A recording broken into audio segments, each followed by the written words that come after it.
Yo, Shortbox Nation, this is Badr, and I'm here to tell you right now that con season starts early this year with the return of Northeast Florida's premier anime, comic book, and sci-fi event, Collective Con. That's right, Northeast Florida's largest pop culture convention returns for its 10th year on March 8th through the 10th at the Prime Osborne Center in Jacksonville, Florida. 10 years of Collective Con, they're pulling all the stops out to make sure this is a can't-miss event. And the guest list they got going, don't even get me started on the guest list. I mean, they've got A-list celebrity guests and voice actors from some of your favorite movies, anime, and video games like Elijah Wood and Sean Ashton, Ray Park, Trisha Helfer, Ross Marquand, Max Middleman, and Bo-Katan herself will be there, Katie Sackhoff. Tell me what other convention is giving you the opportunity to meet Frodo and Sam from Lord of the Rings, Darth Maul, and One Punch Man all under the same roof. Only at Collective Con. And if you're looking to get some of your favorite comics signed, or if you want to get an original sketch from some of the best comic artists in the world, well, you're in luck, because there'll be plenty of comic and creator guests there, like DC comic artist extraordinaire Clay Mann, Harvey Award-nominated illustrator John Taylor Christopher, Marvel and DC cover artist Chris Stevens, and acclaimed Star Wars author Timothy Zahn. They'll all be at Collective Con this year. And if you're looking to bring the family, or if you want to make a weekend out of it, you're in luck, because there'll be so much going on at Collective Con that weekend in the form of vendors, fan panels, video game tournaments, cosplay contests, after parties, and a bunch of fan events. You can purchase single and 3-day weekend passes now using the link in this episode's show notes, or by going to collectivecon.com to book your tickets and hotel. Buy your tickets now, and I'll see you at Collective Con, March 8th through the 10th. Now let's start the show. This episode of the Short Box. It's not like that. We curate the auction and hope it does really well, and we are always crossing our fingers because that's our job, you know? And that's what happened with the Secret Wars page. 2 people finally said, no, if I can't win it, I'm going to make you pay for it. And they did. They did to a ridiculous number because, listen, even at 750,000, that's way above any page, you know, really that it should have gone for. And then it went to $1 million. But then it didn't stop. It went to $1.5 million, and then it went to $2 million. And at $2 million, the buyer's premium is 2.4. You're paying $2.4 million, and now we have still another $1 million to go. So that's how crazy that item was. You can't ever expect something like that.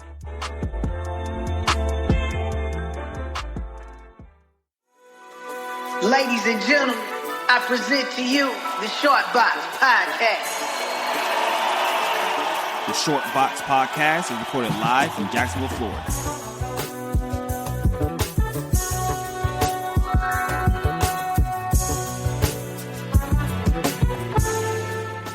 Yo, Shortbox Nation, welcome back to the podcast.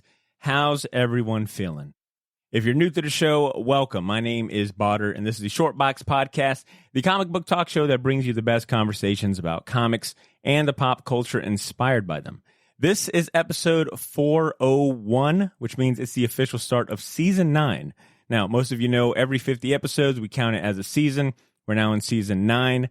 Hopefully all you newcomers will at least give a season a shot. You know, stay for a season and see if you like it. And you can bounce after 50 episodes. That's all we're asking, right? That's a fair trade. Now, today we'll be talking about the upcoming Heritage Auction, Comics and Comic Art Signature Auction, taking place September 14th through the 17th.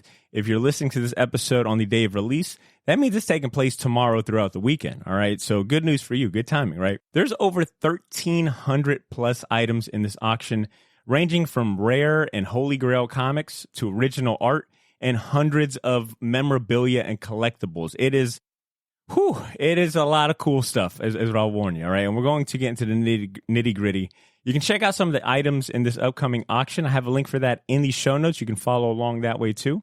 I'm also bringing along a new friend for this episode. We're starting season 9 with a bang, with friendship. You know, that's going to be the theme for this new season. He's someone that's going to give us a lot more information and insight into the auction and the items in it. I've invited Heritage Auction's very own Brian Weedman to join us.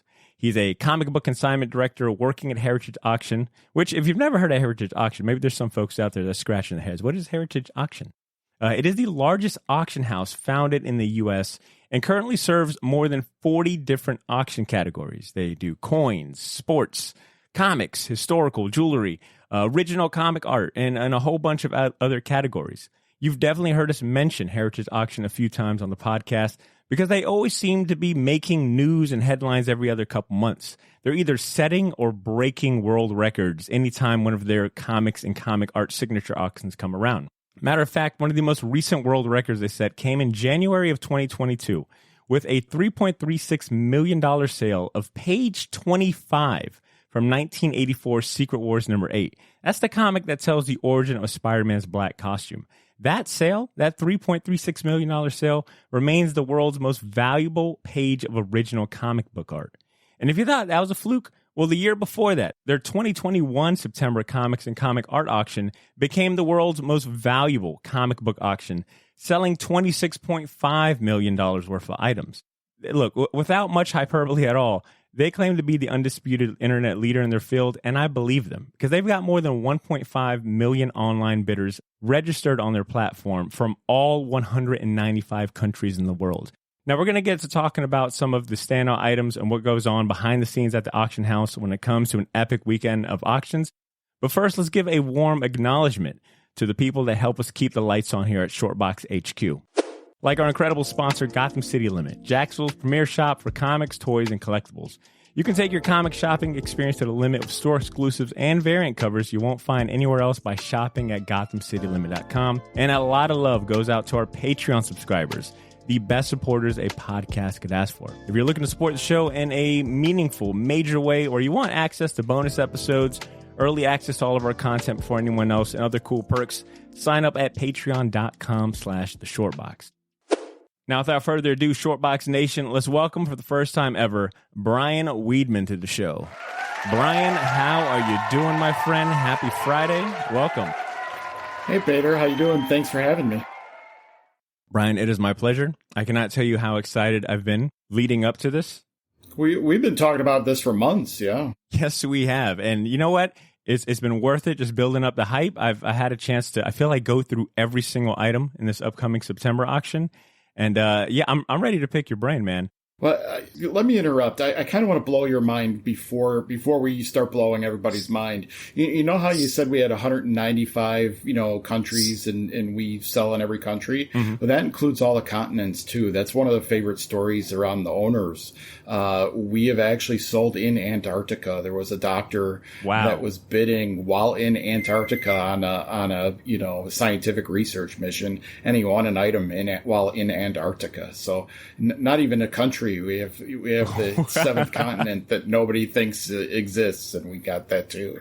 So I do like that story. I don't know why. Oh yeah, look, the tagline should be Heritage Auction, global, baby.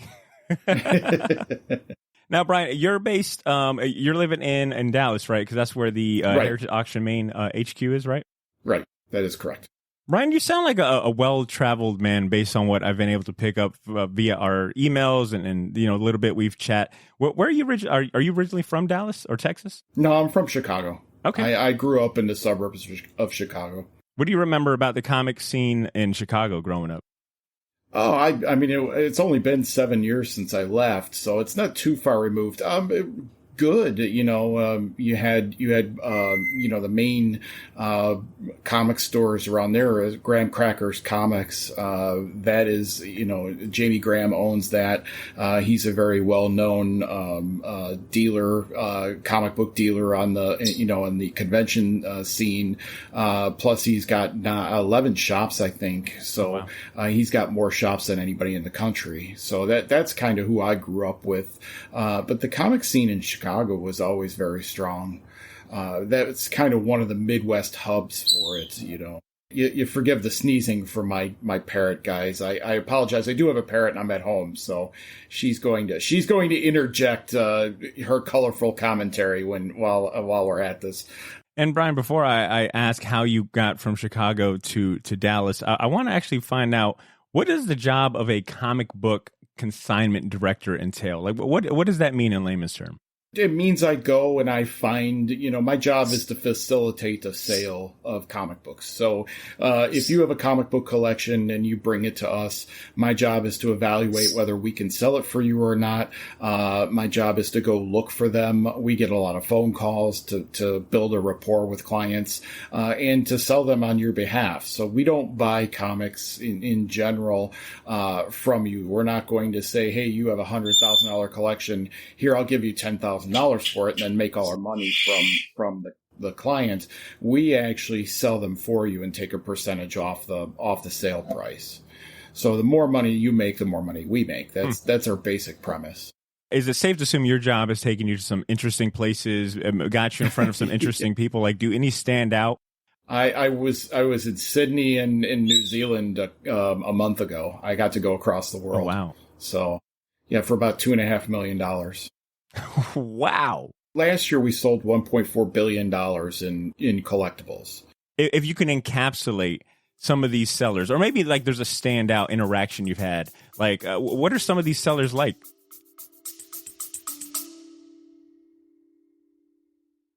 Yo, this is Badr. Sorry for interrupting this episode, but I'll keep it brief. I wanted to let you know about a massive sale we have going on over at the Shortbox store on all of our merchandise and apparel. That's theshortboxstore.bigcartel.com. You can now save 20% off your entire order using the discount code YO, Y-O-O. So if you've been waiting for the right time to finally buy that gauntlet snapback, or if you ever wanted to buy any of the shirts you see me wear on the podcast, well, now's your chance to get them for a steal. We still have a few sizes left of everything, but they won't last long, and once they're gone, they are gone. And then I mentioned that all of our apparel is screen printed on high quality material. None of that heat transfer or direct to garment stuff. Our shirts are some of the most comfortable ones you'll ever wear, and the hats look even better in person. So wear your support for the Shortbox Nation proudly, knowing that you're going to look damn good doing it. Get to theshortboxstore.bigcartel.com as soon as you can, and don't forget to use that discount code YO, Y-O-O, to save 20% off your entire order. All of this information can be found in this episode's show notes if you want to get there faster.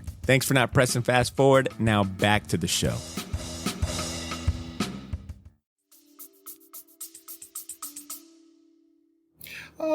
Most of the people I deal with are either retiring or they're family members of people who have passed away. So most of the people I deal with are not the dealers. My bosses tend to deal with the dealers, across the country. But most of the people that I'm dealing with, I'm picking up the phone and they have a comic collection that they're, either trying to plan for the future, like retire, they've passed away, or the family members are now dealing with that. So my job is to try and figure out what they have, because many people are very, we know about comics, right? We're very enmeshed in the culture, but a lot of people still don't. Even though they watch the movies, they still don't know certain comics are very valuable. So my job is to try and help them, make as much money as possible. So that's really it. Is my job is really a salesman. You get you to believe in heritage auctions, but also that I'm the best option for you. I'm not out to try and make money off of you. I'm trying to make money with you. Brian, so it sounds like you would be perfect on, it sounds like Shark Tank and Pawn Stars combined together, like the classiness. Right. And yeah, it sounds like that. Yeah. Speaking of that amount, you mentioned, $1 billion in sales.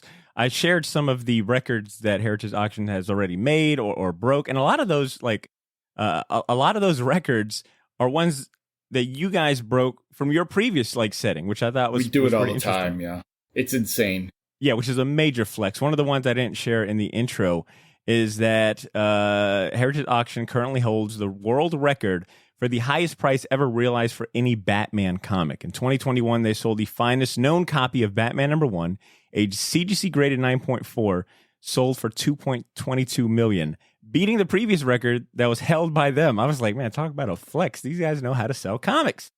I brought that in. Oh, wow. You're I'm the one man. who brought that in. Yeah. Yeah, in the same year I brought that in, and I brought the lowest grade one in also. I had a coverless. So I had a coverless, I had the highest graded, and I also had a third one in between. It's really weird. Batman 1's kind of migrate to me. I've had about 5 since, in the last 2 years. But I've never had an Action Comics 1. I've never brought in an Action 1 or a Detective 27. Never a Superman 1, but I brought in the 5 Batman 1s, go figure. That one book that seems to keep coming to me.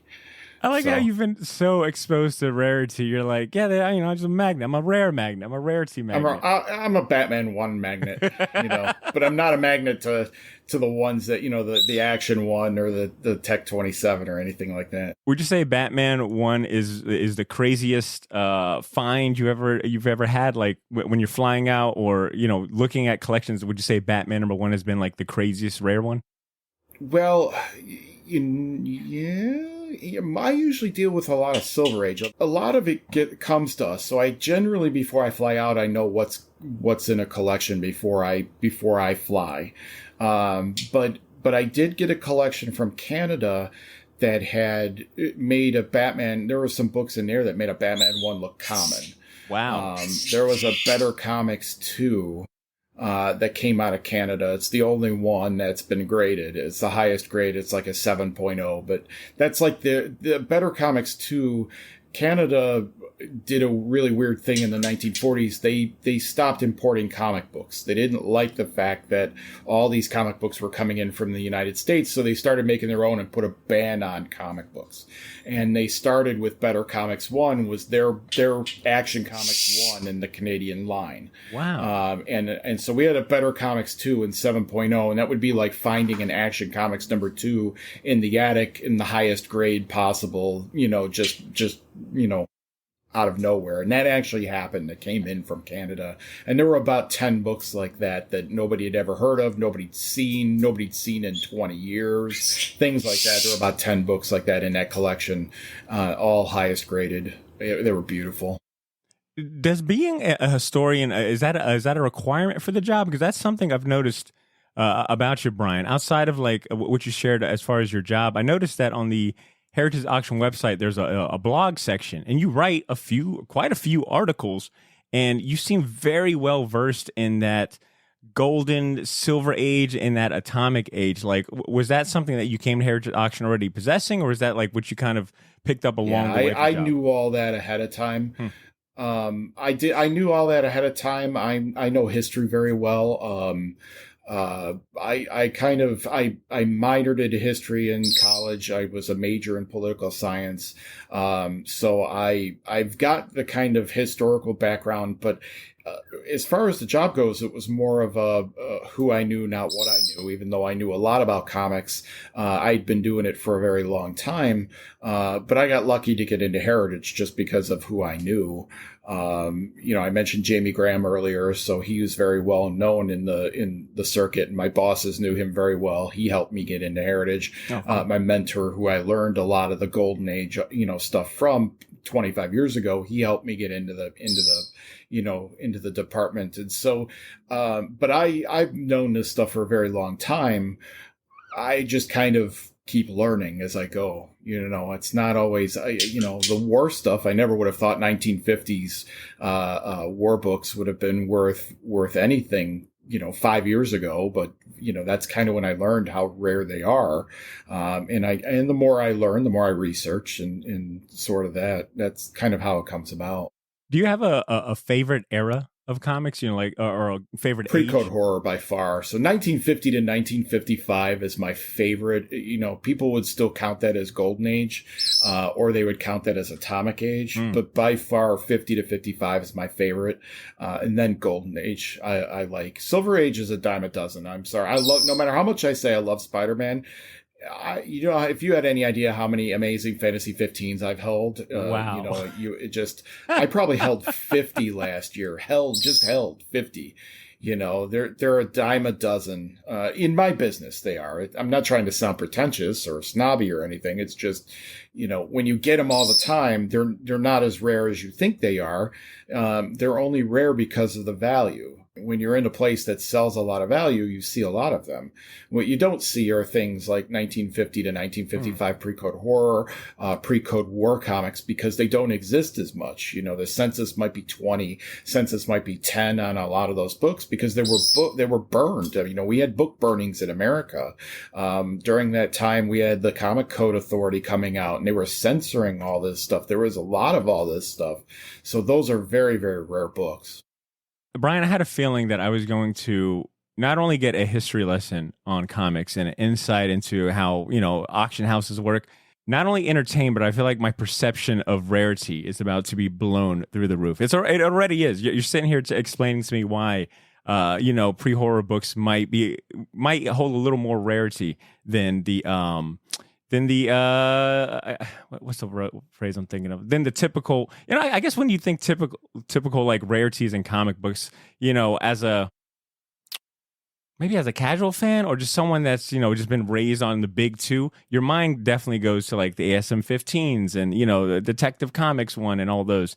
But yeah, that's a really good insight. I never thought about that perspective of like, these books are rare because there was not that many made, and there was like an active campaign to get rid of them and have them destroyed.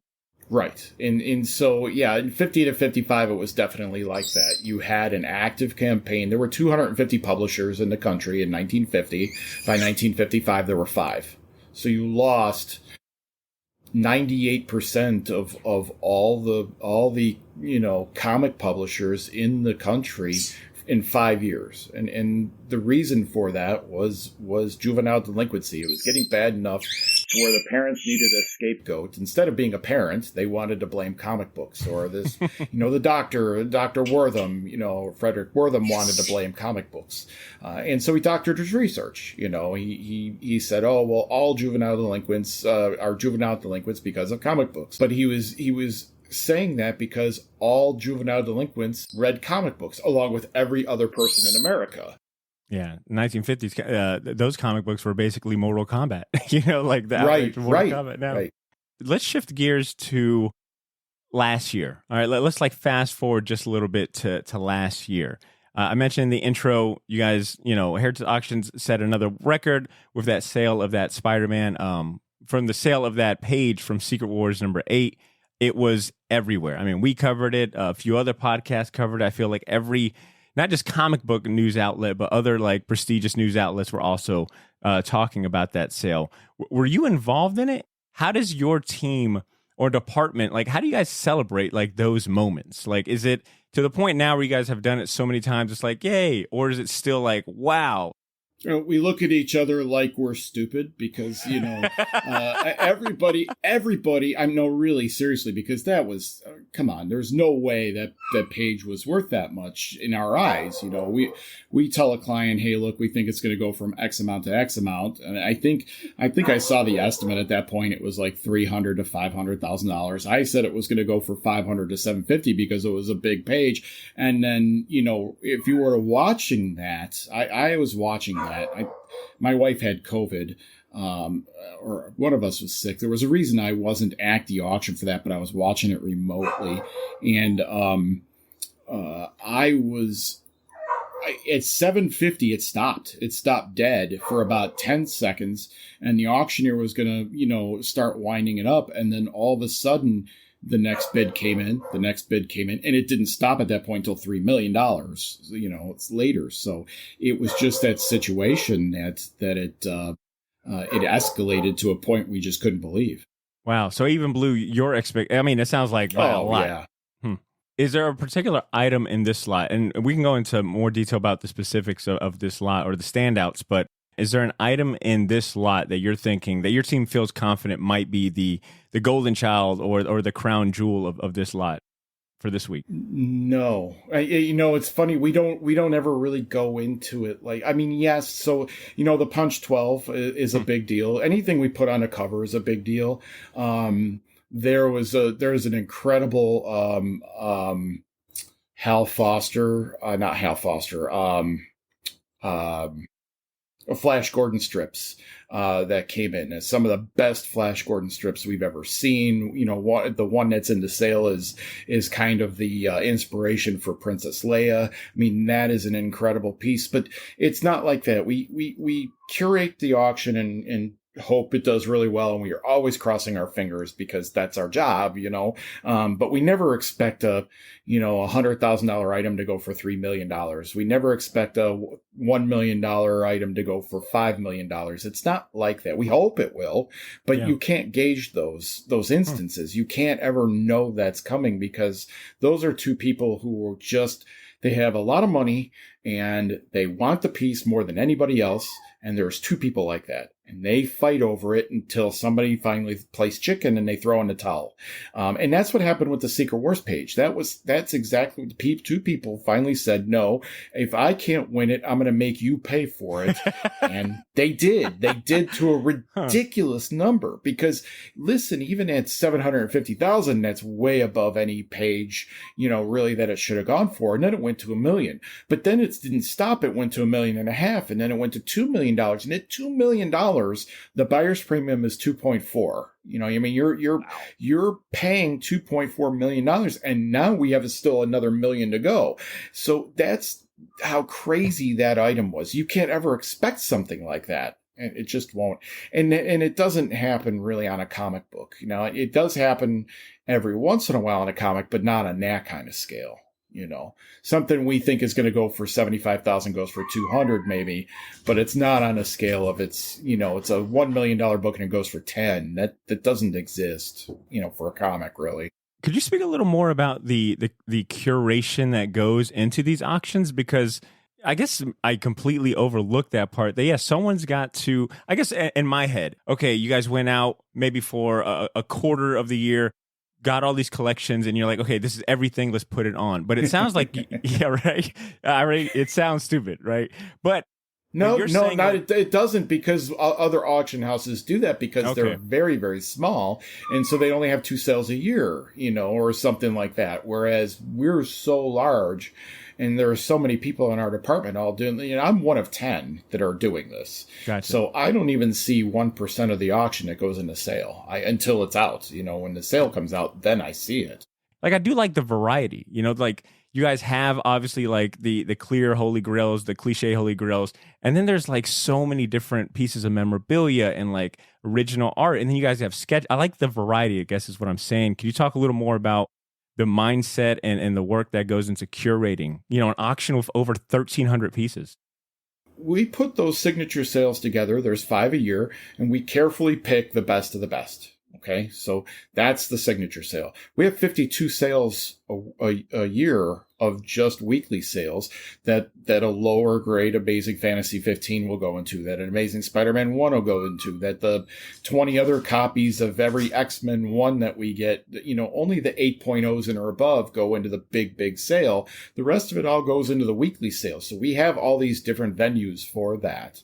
And they do just as well in the weekly sales than they do the signature sale. But we curate that bigger sale so it is one of those attention, getters. So look at what they have now. Oh my God, they had the Frank Miller, Batman, Returns cover, the number 1. Like, who else would that have gone to? Because Heritage gets the best. Is there a particular auction or signature auction, we'll keep it just as signature auctions, that you were maybe a little more proud, that held maybe a little bit of a special place in your heart? Maybe it's, the story about going to get the items or the way you curated it. Is there like a standout auction that comes to mind for you? The Batman one in 9.4 was a big one to me because I helped bring that in. But no, I to be honest, I always worry that I don't have enough items in that sale, because I get so many, Silver Age consignments that I tend to go out and get. Most of that stuff doesn't qualify. It's never in high enough grade. Most of the items I'm running across are 3.0 to 6.0 collections. They're not Golden Age, and for most parts, they're Silver Age runs of massive runs all the time. And so no, I'm an auctioneer also, so I'm also on the podium doing the sale. So I'm proud that I could just get through the day without sounding like an idiot. So, I know my numbers very well. I know I didn't mess this up. I got people a lot of money. So, I look at them all about the same. By the time we're done with this sale in September, we're literally getting ready for the next one. So we work so far ahead that our focus right now isn't on this auction. Everything we've done is already done that we can do. We're already working on the next one, trying to plan that, get all the items in. Are they the right items? What do we have? Who do we have it from? That sort of stuff. We work very far ahead. Ryan, don't think I'm going to let you skip over the fact that you also work as an actual auctioneer. And when I hear that, I'm thinking, are you the guy that's on the podium that's like, can I get a 5,000? Can I get it once? Not that fast, but yes. It's a lot more. It's a lot more. So we're a higher class auction house. We're not gonna cattle call. They gave us those CDs in class, the really? CD, cattle calls. Learn your rhymes, do this, and I never even listened to it because there was no way you need to know what I'm saying to be able to. Yeah, you're like, look, I may live in Texas, but I do not work at a Texas State Fair, right, sir. Right. We have class. If you're someone that hasn't watched one of these live heritage auctions, it is well worth your time. It's entertaining in so many facets. As a comic nerd that likes to just look at cool stuff, you can look at a bunch of cool stuff, but when it's time to watch the auctions and take place and happen, it is just as thrilling. And the way you describe like that sale of that of the Secret Wars Spider-Man page, I kind of want to go back and find this video, man. It sounds intense. So I can only imagine. You can. It's on YouTube. Oh, awesome. So we have all the auctions. If you can find, so if you go into the lot number on the Heritage, you'll find the auction number, and then you'll be able to go onto YouTube and find it. It'll be up there. I'll make sure to pop some popcorn for that. When you're up there and something like that's happening, you're like, oh, yeah, let's go. Feel like I'm Macho Man Randy Savage. Oh, yeah. You're celebrating like you bought it. You're like, yeah. Yeah. That's awesome. Well, that's you get into it. And if I'm on the phone, if I'm a phone bidder, oh, man, if I'm one of the phone reps and my guy on the phone is going for an item, I'm like, bid, it's mine. It's mine. Don't you dare bid against me. It's mine, because I want my phone bidder to win it. It's one of those things. I like doing that stuff. It's a fun day out of the office. I'm not behind my desk. I'm not, I like it. I like doing the auctions. Do you have like any piece of advice for comic buyers, or especially like people that are trying to get more into the auction house style market, that are tired of like the secondary market or doing the eBay route? Do you have any tips or strategies when it comes to maximizing profit and stuff? Yeah, there's a couple. So a lot of people ask me, what do I think a good investment is? I'm not an investment broker. My job is to get you an item you want. So my first rule of thumb is always collect what you love. If you love it, it doesn't matter. It doesn't matter. It doesn't matter if it's worth $1 or it's going to be worth $5,000 later on. If you love it, it doesn't matter. If you're collecting in for investment purposes, well, then it matters and you're on your own because you're going to have to figure all that out. But that's number one. Number two is, as far as the auction part goes, know your limits. Because I say that because when I first started buying with Heritage, I didn't start buying with Heritage until I started working here. One of the reasons is, and people will say this, and they'll say this quite a bit, the 20% buyer's premium is very intimidating to somebody who doesn't know. Okay. So the 20% is a lot. So on $1,000, if your bid's $1,000, you have to pay $1,200 to take possession. So know your limits. If you really can only afford $1,000, we'll factor the buyer's premium into that. If you don't win it, and this is where I was getting mad, I was constantly getting outbid and I was constantly upset because I wasn't winning what I wanted to win. Well, we have something next week, and so you're going to find things over the course of time if you're just patient and you stay within yourself. Don't go crazy. Don't spend $3 million on a piece of unless you have the money and you don't care, then it won't matter, right? Because that person had the money. They don't care. $3 million to them is like $30 to me. That's great. To each their own. I'm not that rich. But I've found over the course of these few years, the 7 years I've worked there, is that something will come up next week or the week after or the week after. And you can lose your paycheck to them that way. There'll always be something for you. Just stay within yourself. Budget if you need to. So. Well said. And look, if you're a listener with said $3 million to spare on comic page art, and you're not a Patreon subscriber, shame on you. I'm just asking for $5 a month. You got $3 million over there. What a terrible time to plug that, I tell you. I mean, you got to get that in there somewhere, right? Look, they don't call them shameless plugs, all right, for nothing. All right, I know that was shameless, but I'm just saying, what's more shameless, having $3 million and not supporting your favorite comic podcast? I don't know. They're on the same right there. 2.999 million. Come on over to Heritage and buy another page of whatever.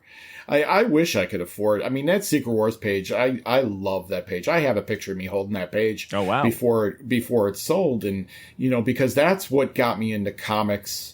Aside from Spider-Man, that series is what got me into the X-Men. It's what got me into all the other, groups, was because of Secret Wars. So I know that page very well. I've read it 1,000 times.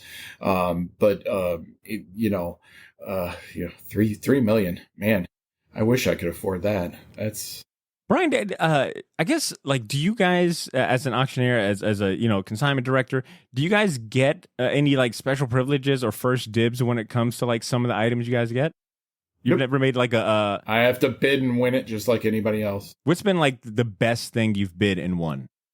What's a standout item? I have a couple. So I don't buy comic books anymore. I'm away from those completely almost.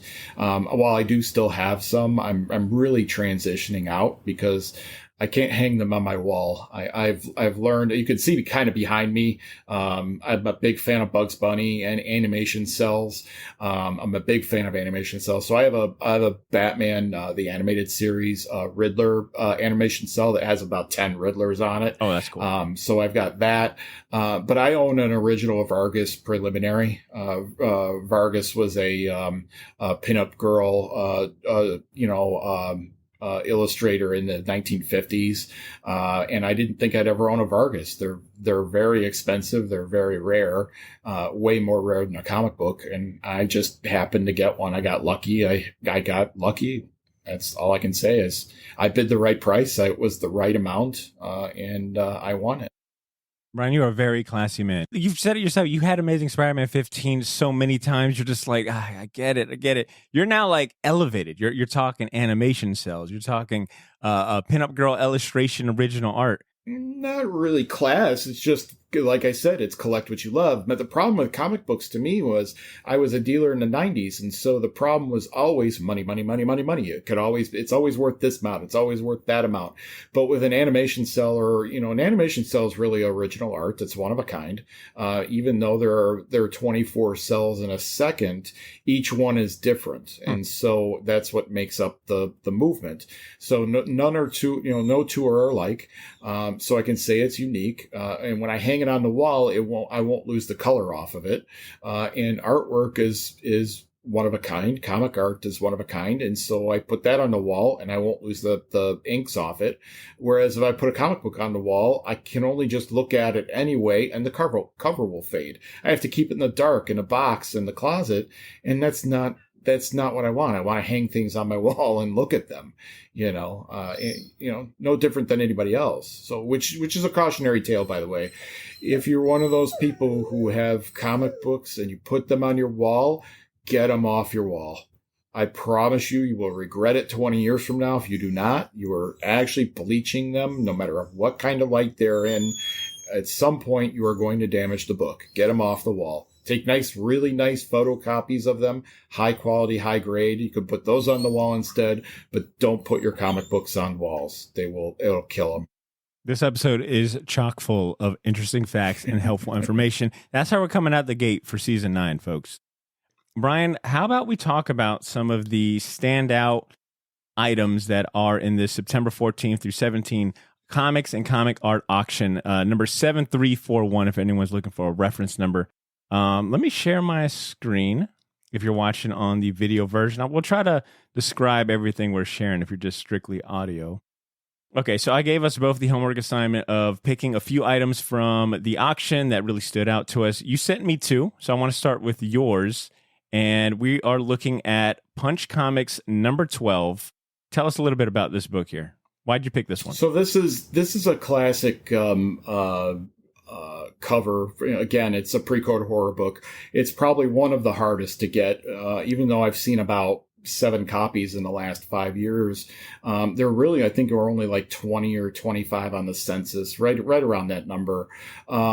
And this is the highest grade at an 8.0. And you know a book is really rare when the highest is 8.0. Oh, yeah. Most books have a 9.2 maybe, even 9.4, 9.6 for a lot of the newer stuff. But when you have a 1950s book that is an 8.0, or 1940s, I think in this case, it's a rare thing. And I'm a big fan of black covers too. Black covers tend to show up all the flaws very, very easily. But as you can see, if you flip to the back again, you can see it's made on inferior paper. It's tanning around the edges, and it's an 8.0. So that's the problem with those books. They were made with inferior paper, inferior inks, and so they aged much easier. They were used in book burnings in America, and so there aren't that many of them. But this book is going to break all records for pre-code horror. This is going to be the most valuable by far. Shortbox Nation, look, we're getting a private look. We're not on premise at the Heritage Auction showroom, but we're getting a little private tour. What a great classic cover. That's the best skull cover there is. It's pretty just awesome. If you're just strictly audio only listening right now, go ahead and you already got your phone by you. Go ahead and look up Punch Comics number 12 and take a look at this. Not while you're driving, please. Yeah, obviously not while you're driving. Don't multitask. I know some of you are coming home from work right now. Don't do it while you're driving. Jump on there later on. I'm going to say the current bid at the time of this recording, which is September 1st, so a full 13 days before the auction even starts. Current bid right now is $60,000. With the buyer's premium, bumps it up to $72,000 already. It's gonna go a lot higher than that. Wow. Awesome. Wait until you see. So our auctions tend to die out. I wouldn't say die out. That's the wrong word. It's not really what I mean. So you get a flurry of bidding in the beginning. And at the last 2 days of the auction, you get most of the bidding. So you get this lull of 2 weeks of looking at it. And that's because it's like playing poker. You know, you don't want the other person to see what you have. And so you don't show your bids like that either. It's at 60,000, but trust me, that book is worth a lot more and it'll go a lot higher.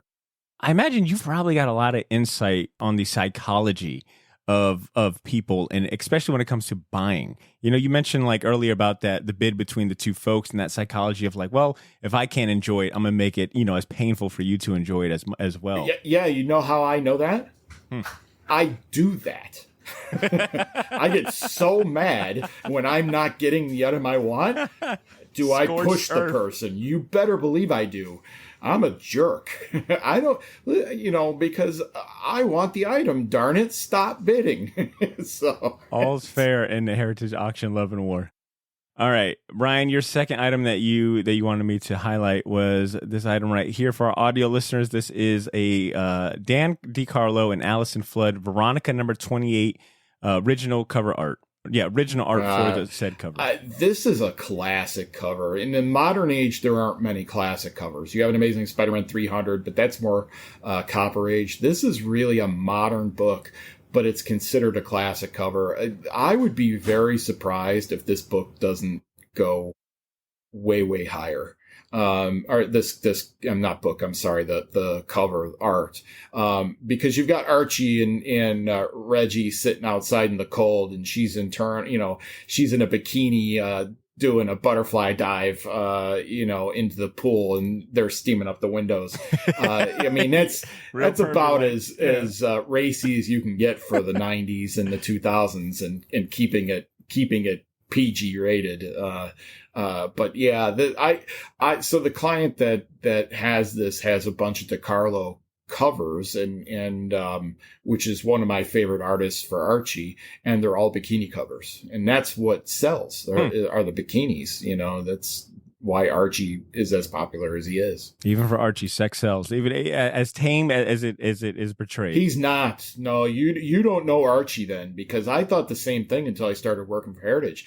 I had to grade a whole bunch of Archies, and I started realizing just how raunchy they are. Pull up Archie 48. It's got Betty, and if you pull up Archie Comics 48. It's got Betty and Archie in the chocolate shop, and he goes, they're sharing a sundae. He goes, "You want a spoon?" And she goes, "Sure, pick me up at 8." Whoa, that's from the 1940s. Yeah. So yeah, those innuendo covers are a big deal. I own one of these. I love it. That's one of my favorite covers. This cover was basically Cardi B WAP for the 40s right here for all of you Gen Zs. The current bid for this particular cover is at $15.50 right now, which is pretty reasonable for original comic book art, especially from Dan DeCarlo. 2 weeks to go. So, trust me, it won't stay there. If it stays under $2,000, I'll own it. And there's no chance. I have zero chance of owning That's that. what I'm talking about, Brian. Talk your shit. I like it. I have no chance of owning that page. I would love that. Brian, it sounds like you are, obviously, this is probably part of the job, is being able to grade a comic book just from holding it and seeing it. Like, was that something you already knew how to do from your past experience, like, setting up at conventions? Yeah, I had to learn how to do that a long, long time ago. When I got with Heritage, obviously, I went through a lot of, you need to get in line with what we do. But no, I've known how to do that for a very long time. All right, let me go ahead and share. Now, I think I told you before we hit record, I went overboard with the homework assignment. Here's my list, and then here's your two. We're not going to go through all of mine. Look, I'll say this. You can burn some hours just scrolling through the items that are up for bid. That's this not particular. A joke. You really can. All right, I'm going to go ahead and start with, let me start with this one right here. And right now I've got pulled up on my screen for you for your audio listeners, a Frank Frazetta, Death Dealer, what is that, 6? Death Dealer 6 Number painting. 6. Mm-hmm. Original art from 1990. The current bid at the moment is $320,000. Brian, could you say a few things about this glorious epic piece right here? We've sold that before. What? Yeah. Number 6? This is the second time we've had this. Oh, wow. So, if you pull up the last one, I think it went for 1.26 million. I think that's what it went for. We get Frazetta paintings in quite a bit. I maybe one a sale, maybe one every other sale. I mean, what do you say about Frazetta other than he's the best? He's the master. I'm in awe. I want to see the Death Dealer number 1. That's the one I want to see. Oh, yeah. That's the image everybody knows of Death Dealer. But he made 6 different Death Dealers. This one has a snake on it, and he's riding towards you. The Death Dealer you're very familiar with is him on the horse and a side profile. And that's I can only imagine what that's worth. I mean, that's his most famous painting. All right. One last thing I'll say about this Death Dealer painting is that it is massive. It says here in the description, the large and impressive work was fashioned in oil on masonite, signed and dated in the lower right. The 18 by 30 image area, an open front frame to 23.5 by 35.5. This thing would be, I could definitely make room for this in my home. All right. I live in an apartment. I've seen it hanging on a wall. It's large. Yes. Awesome. All right, so that was my first one. I think I've got, another one that really piqued my interest. What type of comic podcast would I be if I didn't? I was going to say, there's no way you're not bringing it up. At some point, you're going to have to bring it up, This is like low-hanging fruit. I've been waiting for this. Action Comics number 1 is in this auction lot. It is a CGC 0.5 off-white pages is what they've got noted for this. I don't think I've ever seen, I think I've maybe seen one other 0.5, but nothing like an Action Comics in a 0.5 condition. And if you're curious, the current bid, even for a 0.5 graded Action Comics number 1, is currently at $145,000 at the time of this recording. It's going to go way higher. I know about 4 people that want it really bad because it's a starter copy, and it's going to be so out of range for most people after this that this is going to go a lot higher. I'll be shocked if this stays under $250,000. That I can't imagine. I know 3 people who are going to fight it at $250,000. Wow. So I can't imagine this book stays, low very long. It's going to break all records for a 0.5. And just to appeal to the layman's out there, you said a starter copy, and I'm assuming that's like, look, this is beat up, but it's a holy grail. I'll start with this and then work my way to, higher grades, right? Yeah. So the problem here with an Action 1 is that, what I think the Rocket copy we had last was, what was that, a 6.0, and it sold for $3.5 million or right around there.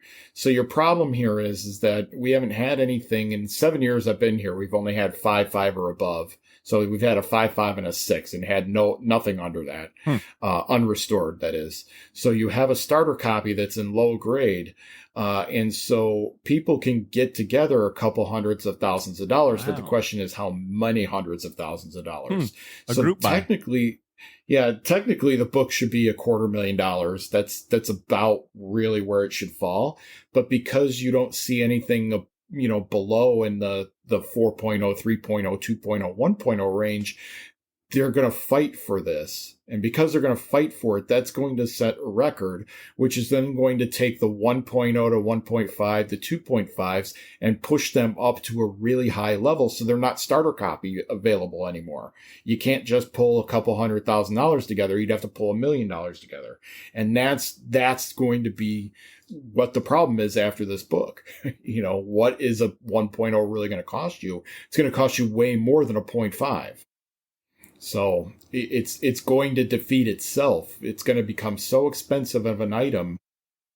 People are going to they're not going to be able to get it. I won't be able to afford the tape that's holding the cover up. Maybe we can get a group buy going on. I need some loyal, dedicated short box listeners to come in on this 0.5 Action Comics #1. We could share it. Remember that episode of Simpsons where Bart Milhouse, oh my God, I forgot the third one right now, but all share Radioactive Man #1. That could be us. Martin. That can be us, huh? I'll put in 10 cents. I'm going on vacation next week, so you've got my 10-cent donation there. Let me just have it on the days I record, all right? So just on Sundays, I get the book, and then you get it every other day. I'd take that deal. That's a solid deal. All right, obviously, I got to go ahead and spotlight some Marvel on here. Because Brian, I too am a self-described Marvel head as well, just like you. And in this auction is Avengers #4 at one of the highest grades I've ever seen it, a 9.8. It's got the word white pages at the very top, letting you know that it is in pristine condition. For those that might be unfamiliar, Avengers #1 it's the reintroduction of Captain America into the Marvel comic universe, if I'm not mistaken. Is that right? The #4 is, yeah. Yep, #4. And right now it is at a current bid of $50,000. You got anything to say about this one, Brian? It's a beautiful book. I actually had this, our social media guy came around and he had me pull books, a couple books from each age to show off on Heritage Comics on Instagram. And this is one of the books I pulled because it's just gorgeous. It's beautiful. Like you said, it's white, white with white pages. It's a beautiful book.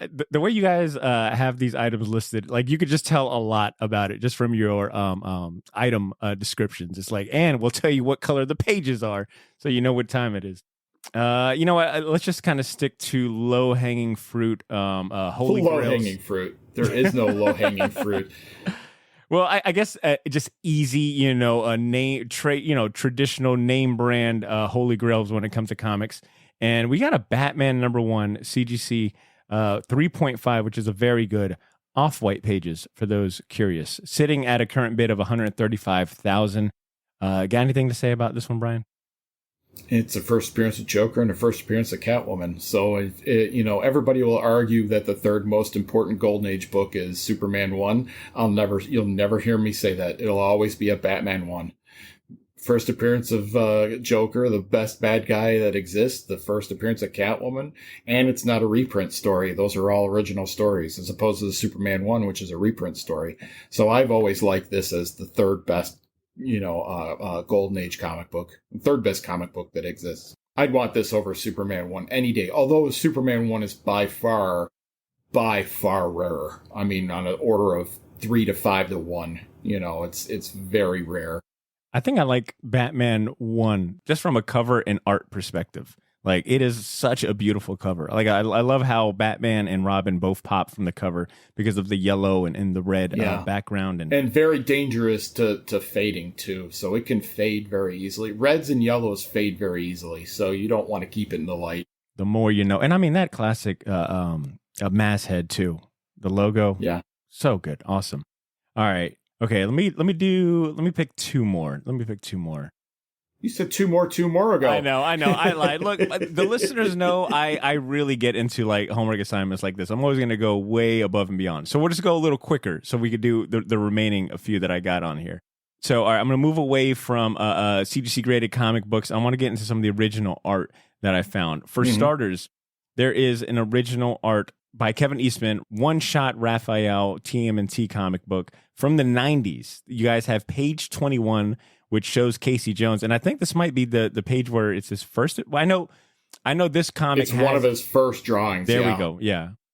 So it's currently sitting at a bid of $6,000. And talk about like some owning a piece of history, right? Like, not only just the Raphael one-shot original comic art by the one of the co-creators, Kevin Eastman, but also the first appearance of Casey Jones in the comic book form, on the page. Yeah, I mean, if you like Turtles and you like the history of Turtles, then this is what you want. I mean, you couldn't ask for more. And he is one of the nicest guys you'll ever meet in your life. I mean, Kevin really, I've talked to him on the phone a few times. I've met him. He punked me in New York.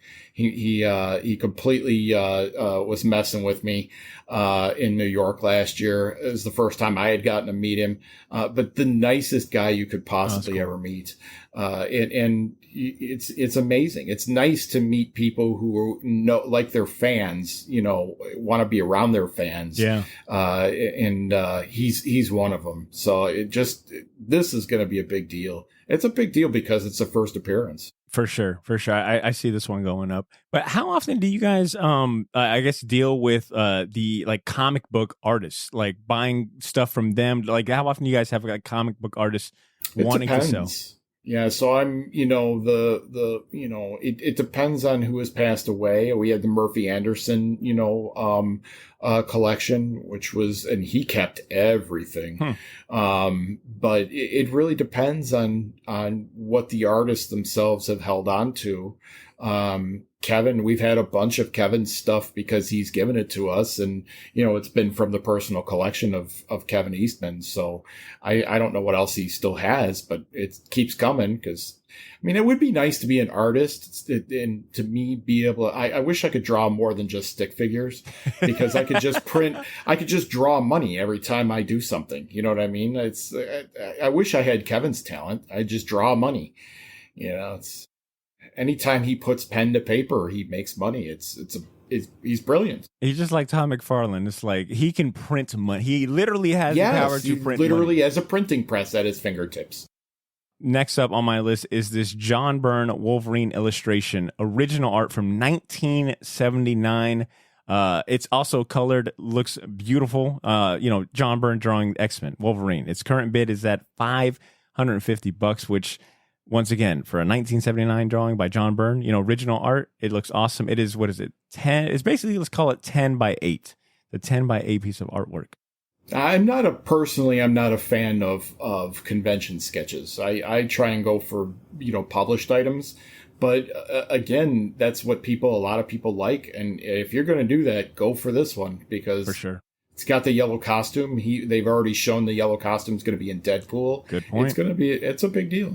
I don't know, Brian. You said you weren't an investment consultant, but you've already kind of given us a lot of good gems so far. I just tell you, if you like it, get it. I'm not saying that you should get it because of value, but get it while you can. All right, this is one of the last two items, and I promise what will be. You said done. that two items twice ago, Brian. But it's so. I told you I spent hours going through this auction lot, and I was like, I don't think I can do three. You know, I had the same problem you had. I had the same problem, except for I was the boss in the situation. I was like, Badr, pick 3 items. Boss, I can't do that. Here's 20. The one I'm currently showing is a Dave Gibbons Watchmen movie concept illustration that features basically the whole cast. You got Night Owl, Rorschach, and Ozymandias. Original artwork by Dave Gibbons for the movie concept, like some movie concept illustration. It looks fantastic. And once again, another like original piece of art that, you know, the bid is reasonable. It's currently at $625 for now. For now, it's reasonable. Yes. And again, who knows what it's going to be like in 2 weeks, but you know, I couldn't afford a cover. I couldn't even think of affording a Watchmen cover. Those go for hundreds of thousands. When I first started getting into like collecting comic books, which was maybe, I don't know, 15 years ago, Watchmen was just like, even then, Watchmen was like, in my eyes, in my group circle of friends, Watchmen was like our holy grail. We were looking for any issues we could find. So to imagine that I could possibly, you know, bid on this and own a piece of Watchmen original art by Dave Gibbons is awesome. This particular piece, though, like I said, is for the movie concept illustration. So it's from 2009. It's about 15 by 10, which is a good size. You could get a nice little frame for that. Yeah. That's a nice piece. Yeah, it is. It looks awesome.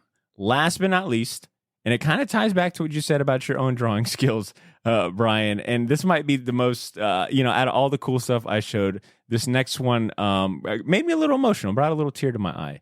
You guys have a Stan Lee Spider-Man sketch, original art. It's not dated, but it's signed by Stan Lee. I heard he hated doing this because he thought he was terrible at it. In a weird way, it's got his like style. Like this, it does. Yeah, you know, like how casual it is. How kind of cool the hands on the hip, the one leg up. It's just like got his style just embedded into it. Yeah. And it's currently at $125. I say currently because I don't know. I feel like this, you know, it's a Stan Lee sketch. I don't know how often you see that. Not very often. We had a comic book come through which had a Spider-Man face on it that he did, and the client said, "Oh, it's going to be worth $10,000," and I said, "Not a chance." And that's kind of where I learned I got to worry about saying "not a chance," because then 2 weeks later it was at $10,000. You know, I don't know. You know, it's, you know, no matter what I say about being an expert, I'm still. You know, there's still so much I need to learn. You know, even I've been doing this now my whole life. Comic books has been my whole life, and I still don't know anything. You know, that's the humbling part about the show, you know, or about working at Heritage is I learn something new all the time. If you don't know anything about comics, I don't even want to think about where I'm at on that scale right there. If you weren't doing comic books, if you weren't a comic book consignment director and having all this fun, you know, finding comics and helping sell them, what other category or fandom would you be this passionate about? Historical. I love history. So when I see things, you know, like I got to auction off the first flag that landed on D-Day on Omaha Beach.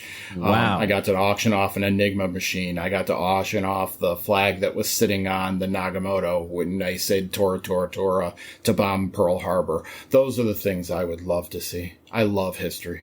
Wow. Great answer. Great answer. That was a lot of fun. Thank you for you know, putting up with my 20 item list. But yeah, you guys have some awesome stuff. I'm really excited to see where some of these bids land. I'll definitely be tuning in live. And to anyone that is listening, like I said, I'm gonna have a link to the auction. You could take a look at all of the items and you know, maybe make some bids. Let us know if you make a bid. Brian, I just want to say thank you so much for your time and sharing all the things you've shared. You shared some great stories. This is the part where you can shamelessly plug anything you want. If you got anything else going on, or if you want to share any words, anything else in terms of what makes this particular auction so special, I pass it over to you, good sir. I just appreciate having me on. It was very fun. I love doing things like this. If you need to see anything at the auction, you can just go to ha.com, /7241. 7341 7341 should be it, I think. 7341. Sorry, I'm still stuck on last year. That was last year, 7241s. But it's been a lot of fun. Like you said, you could lose yourself for hours just looking through stuff. That's very true. I do it all the time. So it's part of the job, but just part of because I'm shameless and I love doing it. So I'm addicted to collecting like all you guys are. That's what made you such a perfect choice to kick off this new season of the show. Like I said, it's been extremely insightful talking with you. And Brian, one thing real quick, I'm gonna help you out with the shameless plug because I believe you mentioned there is a dedicated Instagram page for Heritage Auction Comics, but I think you're also on Instagram too, sharing like comic book. I am, yeah. So you can get a hold of me on Heritage Comics Grader. I started that kind of on my own. I kind of got in trouble for it a little bit, but I did that because I just wanted to show stuff that was coming across my desk, here and there. So I show things that things I've gotten in, items that people might not get to see on a normal basis. I'm like a museum, just showing things off. None of it's mine really. Every once in a really long while, I'll say, "Hey, look what I picked up." But truth of the matter is, 99.9% of it's collections that have come in the door. So. I love the honesty, and I'll put a link to that in the show notes as well, so people can give you a follow. But Brian, this has been great. I can't wait to be watching the auction and share this with the rest of the world. You have a good night, my friend. Thank you. Well, there you have it, Shortbox Nation. That's the end of the show. All right, if you enjoyed this episode, if you love what we're doing and you want to help us spread the word, do me a favor and share this episode with a friend or someone you know that loves comics as much as we do. Maybe you know someone that's into heritage auctions or really into comic collecting and buying, and this is right up their alley. Do me a favor, share this episode with that friend or family member or whoever it may be. And if you're feeling extra generous, feel free to leave us a review on Apple Podcasts or Spotify. Maybe you don't know anyone, in real life that loves comics as much as you do, but you leaving a review on Apple Podcasts or Spotify helps us ensure that we get this show to the folks that do love comics as much as you do. And as far as next week, if everything works out, we're having Daniel Warren Johnson on the show next week. And I'm playing it cool right now, but trust me when I say I am stupid excited to have Daniel Warren Johnson on the podcast. We're going to be talking about his upcoming Transformers series that's coming out through Skybound and Image. There's no way, if you are collecting or reading comics currently, or if you're saying you're into comic books, you definitely have seen the news of Daniel Warren and the hype behind this series. It's going to be epic, and he's going to be on the show talking with us about that. So that's what we got in store for you next week. You'll want to, just come back to the podcast feed. However you're listening to this, just come back to that next week for that awesome episode. If you can't wait that long, we are going to be dropping some more bonus episodes, and we're going to do another live stream for Patreon. So this is a good time to join our Patreon for extra episodes, bonus episodes, and all these extra perks that our patrons get to enjoy. That's patreon.com/theshortbox. Sign up for a month, see if it's a good fit for you. Regardless, we got some awesome stuff coming to you for this season. Thank you guys so much for tuning in. And if you're still here, you're among my favorite, all right? If you're still listening, consider yourself in my favorites. In the meantime, take care of yourselves, go read your comic books, and continue to make mine and yours Shortbox. I'll talk to you next week. Peace.